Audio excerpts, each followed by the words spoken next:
వేదికపై ఉన్న పెద్దలు, అలాగే ఈరోజు 10th క్లాస్ పాస్ అయిన పిల్లలు, ఇంకా పిల్లలు అయితే నాకు కనపడట్లేదు. Congratulations, future.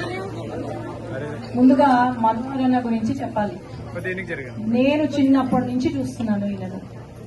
ప్రతిసారి వస్తున్నారు. పాపం మీ కులం కోసము ఎవరైనా కష్టపడుతున్నారు, సిన్సియర్ గా మనస్ఫూర్తిగా కష్టపడుతున్నారు అంటే మనోహర్ అన్నని. ఎందుకంటే నాకు ప్రతిరోజు ఫోన్ చేస్తారు, ప్రతిరోజు ఫోన్ చేసి అమ్మా ఏమైంది ఏమైంది ఏమైంది. ఇంత సిన్సియర్ గా మన పిల్లల భవిష్యత్తు కోసము మన వాళ్ళు ఉద్యోగాలు కానీ వాళ్ళ ఫ్యూచర్ గురించి ఆలోచన చేస్తున్నారంటే ప్రతి కులంలో ఇలాంటి వాళ్ళు చాలా అవసరం. అట్లాగే మనోహర్ అన్నకు ఒక విషయం చెప్పాలి. ఎన్నికల ముందు నేను మాట ఇచ్చాను, ఖచ్చితంగా నేను పార్లమెంట్ లో ప్రస్తావిస్తానన్నా అని. ఇంకొక విషయం కూడా మనం అందరం గుర్తు పెట్టుకోవాలి. బుడుగ జంగం కులాలకు ఎవరైనా సపోర్ట్ చేస్తున్నారు అంటే అది కేవలం తెలుగుదేశం పార్టీ. ఆనాడు 2019లో కూడా కమిటీ వేసి తీర్మానం కూడా పంపించారు. ఇప్పుడు కూడా అధికారంలోకి వచ్చిన తర్వాత కూడా తీర్మానం చేసి మళ్ళీ పంపించారు.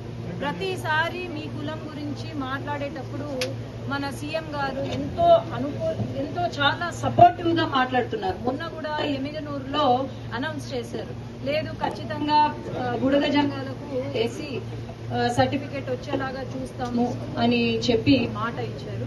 ఖచ్చితంగా నేను ముందుకు తీసుకెళ్లి, అలాగే లోకేష్ అన్న దృష్టిలో పెట్టి, ఇక్కడ హాస్టల్ కూడా మన రాముడన్న చెప్తూ ఉన్నారు 40 సెంట్స్ ల్యాండ్ ఏదైతే ఉందో అది ఐడెంటిఫై చేసినామని చెప్తూ ఉన్నారు. ఖచ్చితంగా ఈ రోజే కలెక్టర్ గారితో మాట్లాడి, అలాగే లోకేష్ అన్నకు ఇమీడియట్ గా ఒక లెటర్ ఇచ్చి ఇక్కడ శాంక్షన్ జరిగేలాగా నా ప్రయత్నం నేను చేస్తాను.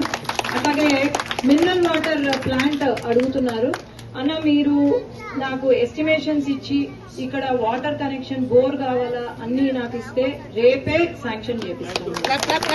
కానీ మీరు నాకు ఎస్టిమేషన్ ఇవ్వాలి. అట్లాగే ఈ హాస్టల్ కి ఏమైనా అవసరమా, ఏమన్నా ఇమ్మీడియట్ గా ఏమన్నా అవసరం ఉంది అన్నా కూడా నాకు ఖచ్చితంగా చెప్తే దానికి ఈ హాస్టల్ డెవలప్మెంట్ కి ఫండ్ కూడా నేను ఇస్తాను. అండ్ పిల్లలకు ఒకటే సందేశం, అందరూ బాగా చదువుకోవాలి. మిమ్మల్ని ఇంత చిన్న పిల్లలు కూడా హాస్టల్లో ఉంటూ చదువుతున్నారు అంటే వాళ్ళ దీనికి మెచ్చుకోవాలి. ప్లస్ వాళ్ళకున్న కష్టాలు, ఎన్ని కష్టాలు ఉంటే అంత చిన్న పిల్లల్ని తల్లిదండ్రులు హాస్టల్లో పెట్టి చదివిస్తారు. మనం అందరము అది గుర్తు చేసుకొని అందరూ కూడా పిల్లలు మీరందరూ కూడా బాగా చదువుకోవాలి. బాగా చదువుకొని ఎవరెవరు ఇక్కడ ఎంపీ ఎవరైనా అవ్వాలనుకుంటున్నారు అన్న, అలాగే ఎమ్మెల్యే ఎంపీగా అవ్వాలనుకుంటున్నారు ఎవరైనా?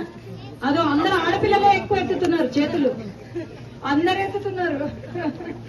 సరే మంచి డాక్టర్లుగా ఇంజనీర్లుగా మీరు అందరూ కావాలి. ఆల్ ద బెస్ట్ అందరికి. 15 నిమిషాలు మిమ్మల్ని పంపించేస్తాను. ప్లీజ్ ఇప్పుడు ఈ కార్యక్రమానికి ముఖ్య అతిథి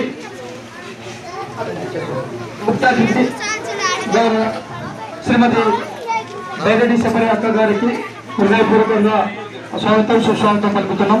బుడగ జంగాల హాస్టల్ తరఫున ఆంధ్రప్రదేశ్ పేద బుడగ జంగాల సంక్షేమ సంఘం తరఫున కూడా వారికి ధన్యవాదాలు అభినందన చేసుకుంటున్నాం.